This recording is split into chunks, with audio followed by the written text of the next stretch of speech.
অন্তত সেটাকে স্থিমিত করার ব্যবস্থা, সমাধান না হোক, অন্তত ফ্লেয়ার আপ না করে। সবাইকে আমন্ত্রণ জানাচ্ছি বিডি লাইভ 24 নিউজে।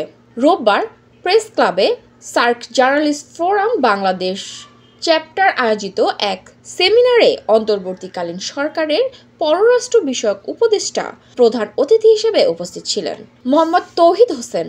এই অনুষ্ঠানের বক্তব্যে সার্ক গঠনের জিয়াউর রহমানের ভূমিকা নিয়ে বলেন, দক্ষিণ এশিয়া ছিল একমাত্র অঞ্চল পৃথিবীতে যাদের আঞ্চলিক সহযোগিতা ছিল না।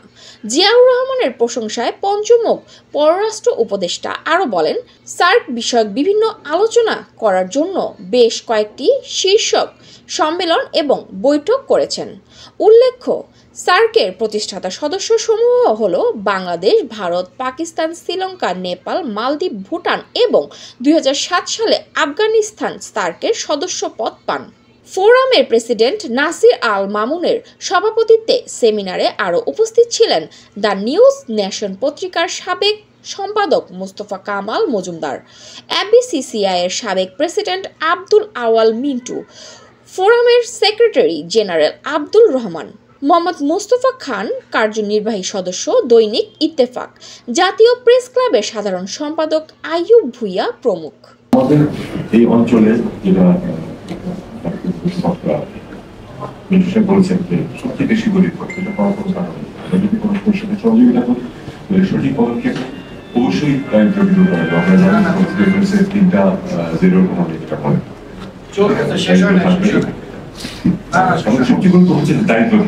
এই দারিদ্র থেকে আমাদের বের করে নিয়ে আসা সবাইকে আমরা কিছুটা সাফল্য যে অর্জন করে নিই তা না, কিন্তু আরো অনেকখানি পথ বাকি আছে। সবার সহযোগিতা লাগবে এটা করার জন্য।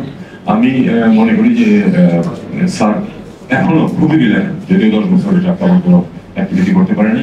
আমাদেরকে এটাকে তার কর্মক্ষমতায় ফিরিয়ে নিয়ে আসতে হবে এবং তারপরে আমাদের সার্টিফিকেট পৌঁছে শুধু স্যার না, বাইরের ক্ষেত্রেও সেটা অনেক positive ভূমিকা রাখবে আমি মনে করি।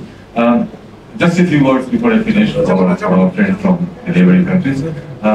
I would urge you to take this message from here that the people and the journalists are in favor of rejuvenation of this country, making it effective again, and take this message to your people, to your governments, and also to the media. They have a very big role to play and a positive role. Instead of just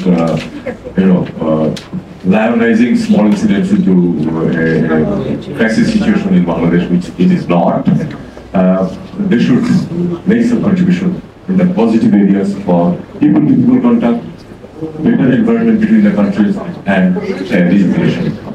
Thank you so much.